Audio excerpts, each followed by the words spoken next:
Welcome to Messages from the Universe with Lori Wondra. Lori is an internationally renowned psychic medium, author, and shamanic practitioner, sharing insights from angels, guides, wisdom keepers, and teachers of the universe that help you navigate life's mysteries and transformations.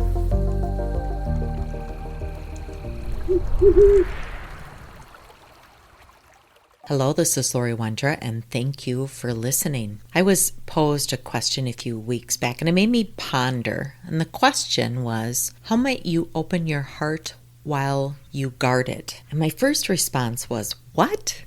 We lead with our heart. It's our compass. And yes, in a healthy navigation system that has a compass, it also has a drive system. So for us, our heart is our compass and our mental processes is that drive system. That's the heart and the mind and how they work together. And one really needs the other. So why would we want to guard one? The heart would just sit and feel all day and the mind would drive maybe in circles all day long. But it is a great question. How might you open your heart while you guard it? And even when I say it now, it triggers me. Why might it be so important that you open your heart while you guard it? And I want you to check in with yourself and see, what are you thinking or feeling about that statement? Are you on the side of, yeah, I need to guard it? Or are you on the side that says, why do I need to guard it? It really is a good pondering question, but I want to talk today about why you don't need to guard it and why it is important that you live with a trusting open heart and that you also understand you have all these great systems built around you that do provide that additional support. You can call it protection or guarding, boundaries, those types of things. We are reminded of the importance of the heart many times during the year. Valentine's, spring romances, August, certainly with the lion and the Leo passion. We're reminded during fall and winter seasons with warm fires and ooey gooey honey, things that involve going more inward in the fall and the winter season. Things that tend to our heart. Our compass needs to change when the changes happen in our life and in our environment. There are times that we get recalibrated. And in the world of technology or high-tech engineering, there is a calibration process that happens with equipment and technology and certainly tools. And sometimes when our north, that pivotal direction on our compass, when that changes, so must our mental processes that support the recalibration. And that north change and a redirection, that can happen from a life event, a career change, a career loss, retirement, new career, an addition to the family or a death. But our mental processes also can shift, and our mental processes also can create the shift. It's not always the heart creating the new mental process. Sometimes it's the mental processes changing the shift in the heart. For example, learning or discovering things about ourselves or others will change our mental filters and create a heart change. And sometimes that heart change can create the collapsing or the closing or the belief that we have to guard or protect our heart. Everything is connected. We have an expectation that when we open our heart, this magic pixie dust will come sprinkling down upon us and all will be right in the world. For love solves all problems, right? Well, not really. We're quite complex, and the heart and the mental processes do need to work together, and they do both need to shift. Certainly, love is fun. It feels good, but it's also connected to our mental processes. The energy bodies of our earth-traveling vessel includes our physical body, our etheric body, our emotional body, our mental body, and our spiritual body. Those are our bodies. It's not one thing, and all those things are connected. And when we're aligned and everything's navigating together, it is magical. It does feel like we have a bunch of pixie dust around us. But damage to the emotional body will create a bruise and shift in the mental process. A change in the mental process will create a change in the emotional body. And because we are so complex, we often work on only one area at a time and the other follows. Or we forget to work on both areas and we feel stuck. We feel like we're in this place of just circular motion. Examples are when we're working on our wounds. You can either approach it from a mental process and let the heart follow as it heals, or open the heart and pour love into a situation until the mental processes are aligned. But they have to work together. And you certainly don't have to feel that you have to guard either one of them. I do believe that our awakening process is about getting smarter and understanding all of these energy bodies. We are understanding the connectedness and the power that each has in helping us move forward, as well as the power that each has on sabotaging our growth. You can open your heart and pour love there, but if the mental processes aren't aligned, you begin to feel fatigued in the emotional body. There has to be a willingness to think about your life from a different standpoint, to look at it, suspend it, and spin it around and look at it from an emotional and a mental perspective.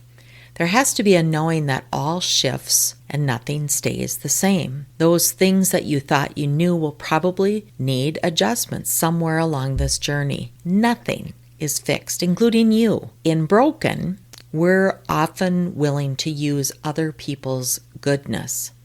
But when anything is broken or goes into destruction, the rules change, and that creates shift. The mental processes shift, the emotional processes shift. And we know in science that as the measure of time speeds up and our ability to manifest becomes faster, we desire faster ways to move through any wounds we discover, whether emotional wounds or mental processes that are just broken.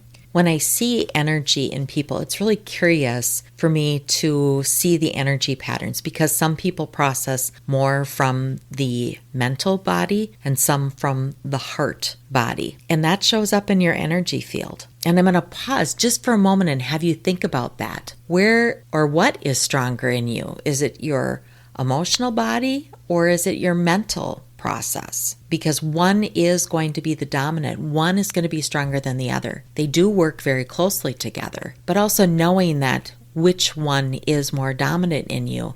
If that becomes bruised, you can quickly move over and depend on the secondary or the lesser energy body.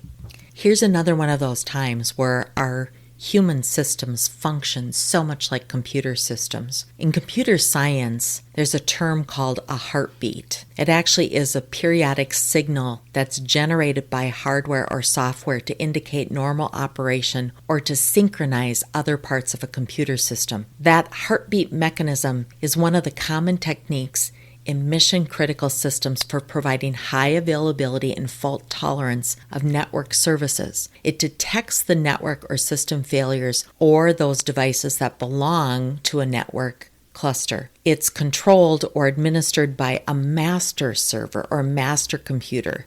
And you might think that that is just maybe two devices, but it's really a lot of devices that are talking to each other and creating a cluster of technology services. But one piece of equipment is designated as the primary. It sends packets of data about every 60 seconds. And when it fails to send that heartbeat 4 times, a health service heartbeat failure alert is generated, and the management server attempts to contact the computer by using a pinging mechanism. And if the computer does not respond to that ping, a failed to connect to computer alert is generated. There's all this background technology that's happening. But also in that system, or the potential of a system failure, there's a secondary, so that if this fails too, it can quickly take over. That protection is seamless. It's a processing that has a backup plan. It has a guard for potential outage. That heartbeat gets software upgrades to keep it running, keep its health in check. And those are software or hardware codes and keys. Okay, for you techies out there, I've really just oversimplified this technology. But in its simplest form, we could say a system center operations manager uses heartbeats and pinging mechanisms to monitor communication channels between systems. And if something doesn't respond, either there's no heartbeat or there's no pinging back, then there's an alert system. There's always a primary and a secondary, and actually a tertiary system. So who or what guards the human heart? when we have an outage? What communication channels or packets of data do we send or receive to communicate that all is all right or all systems are shut down? What's our backup plan so that we have seamless processing? Because we do, which brings me back to this question. How might you open your heart while you guard it? And why might you feel you need to guard it if you have all your systems and functions in place that keep it running? And you have a built-in backup plan if needed. Your system is constantly pinging the universe. You're connected to the universal heartbeat, and you're getting that pulse back and forth continually. Maybe it's every 60 seconds, maybe it's every minute, maybe it's every day. I'm not talking about external systems you might have. And an external system might be reaching out to a friend. It might be going for a walk, reading a book, watching a movie. It could be something else that takes you away from present moment. I'm talking about your internal systems. What do you have available to you right now? What were you born with that you've forgotten that you have? And those are internal. What about the connection that you have to the universe? What about the connection that you have to Mother Earth? Because Mother Earth is also always sending out signals and frequencies and updates to us. And we are connected to both the universe, the universal heart, as well as the earth, as well as all creatures and plants and life. Those things are always communicating with us. I am energy, and everything is vibrating to me at the energy that I emit or the energy I transmit. And when I remember my power through the experiences in my life, I awaken to all that I am and all that I am connected to. When we remember, we remove any of the layers of fear, the protection that we feel that we have to have, the feelings that so many things can harm us. Certainly, we have memories, and we know those things do exist or they did exist in the past, but we can trust our system and the energies that are around us to support us. We can trust that we have availability to all of those frequencies, and that allows us to live a different life, a life where we are directing our energy towards things that support us, not things that deter us. Things that hold us at a lower vibration tend to slow us down. Okay, here's a little bit more science for you. Our chakras are our energetic doorways to our system. There's truth in that. Our chakras spin to accommodate the opening and the closing of the energy that's coming to us and from us. We know that a chakra can be underactive or overactive, meaning that it spins very fast, or it spins very slow, or it spins very broad, or it's very tiny. If one is not balanced in one chakra area, the other chakras attempt to step in and help by either spinning faster or slower, or they take over it completely. And keep in mind, we have 7 major chakras, 21 minor chakras, and 9 additional expanded chakras that come from combinations of the major and the minor. And those are just the energies that we really talk about. We have infinite portals and infinite chakras. It seems like a very complex system, but they all work together and they all function as a primary and a backup system. We know that each chakra has a primary purpose in our field. For example, the root chakra supports our survival instincts, gives us vigor and self-preservation. It grounds us, supports our self-esteem, and creates momentum and energy for us to move our physical bodies. It corresponds to our spinal column, our legs, our feet, our kidneys, our immune system, our blood.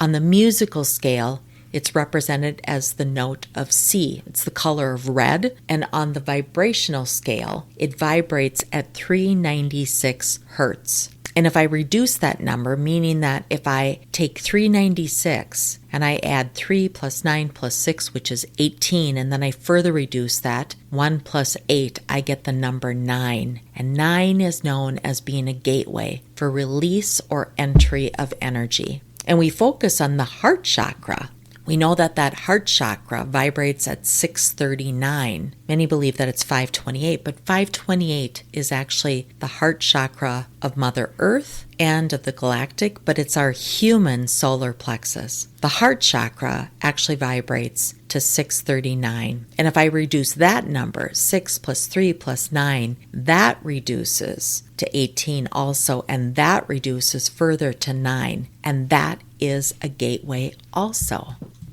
The crown chakra vibrates at 963. And if I add those numbers up, that also reduces to 9, and 9 is a gateway. So we have the root, the heart, and the crown chakra that are all gateways. They all create the outer threads of our Merkaba and all anchor us and thrust us out into the world of success, joy, happiness, adventure, advancement, and growth. But they also hold us grounded. They're wired together to support each other, be the combined chakras that support us. And speaking about grounding, in the past years, we've heard so much about being grounded, needing to be grounded, not feeling grounded, and many people don't fully understand what that really feels like, or what does that even mean. It speaks in terms of our connectedness to Earth, or having that solid foundation from where we can move out from and come back to. It's like the home of our energy bodies. There is science behind why we're drawn to Earth, is that Earth and all on Earth, animals, plants, crystals, water, air, everything supports us when we are at a time of deficiency. They all support our vibration and feed us when our ports are in need. And there are logical times when you might open your heart while you also guard it. And there's also logical times when you might close your heart a little bit and open your crown or your root. You may put a filter on it. It might have conditions, exceptions, limits, and even boundaries. But you can learn to trust that the other energy sources that the universe provides to you will protect all of our energy fields. So, do you really have to guard your heart? The point is that when we ask how you might open your heart while you guard it, I want to just peel back that and ask you, do you really need to? And if you say yes, I want to ask you why. When you have a built-in alarm system, a support system, it actually takes more energy to create something that you may not need. You have a built-in heartbeat system with a pinging mechanism that's connected to the universe and to Mother Earth and to all the other systems that you contain. And when you know that the universe energetically has it all under control, you might find that you don't have to fall into a fear-based thought process. You might not have to waste your energy. It gives you additional energy to focus on success, momentum, those things that are forwarding. The universe is built on the concept of energy. Everything moves and nothing stays the same. Everything is always changing. That includes us. We are on this momentum, so it is always forwarding.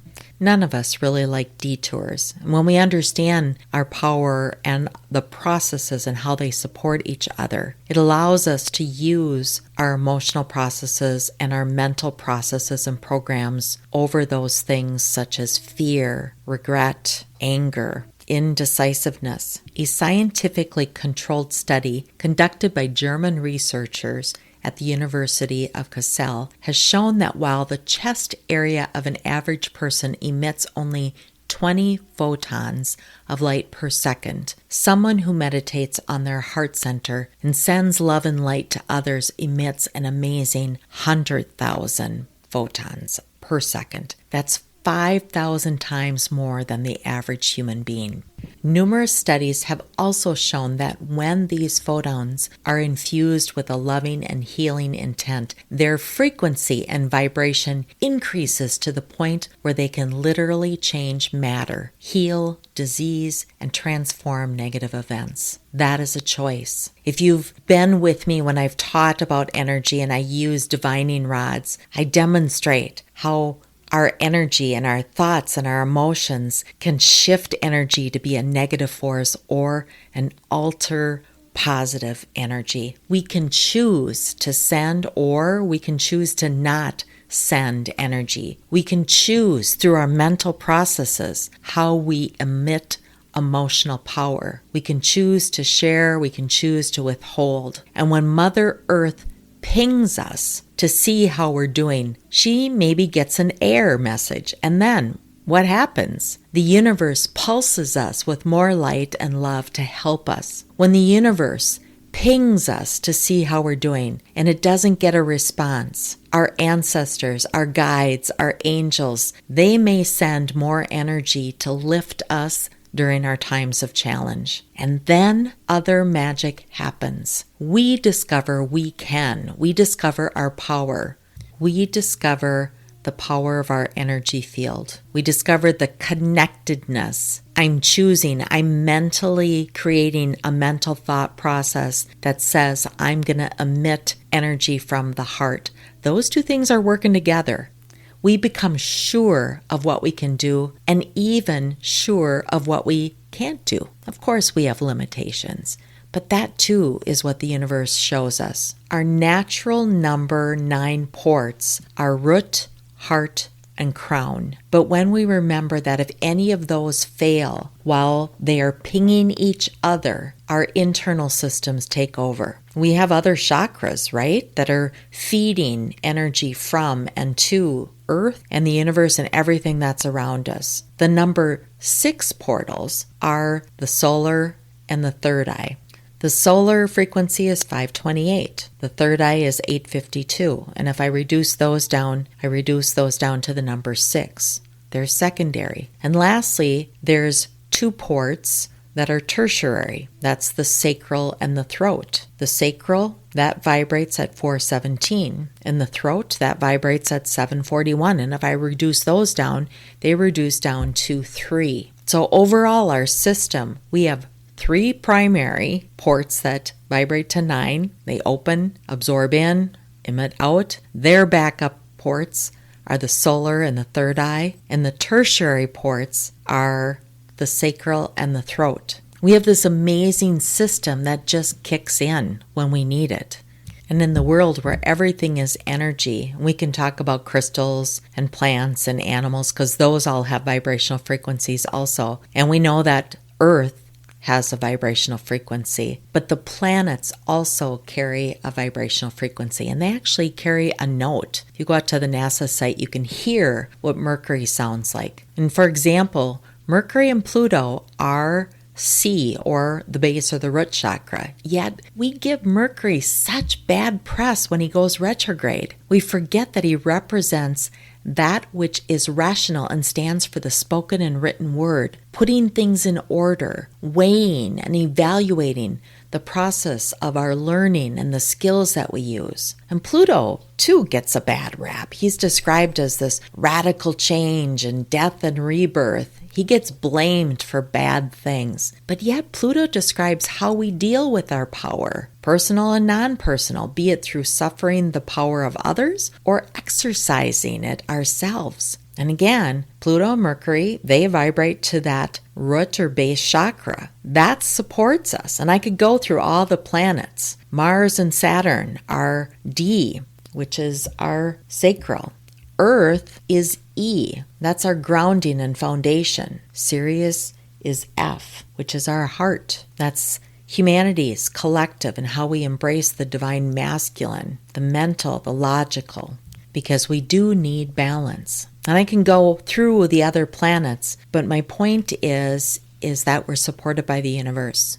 We're supported by Earth. We're supported by all the components and everything that exists around us because everything is energy and all energies connect and work with all energies. There are energies there that support you so that you don't have to think about being supported or you don't have to worry about not being supported. And I can't not talk about the 8th chakra. That's that universal heart that's always connected to us and helps keep our chakras balanced. That's a major port from the universe that comes in through the galactic into our system, helping us become more aware, helping us expand, much like the universe continues to expand. It's never ending. It continues to evolve, continues to grow. That's our port.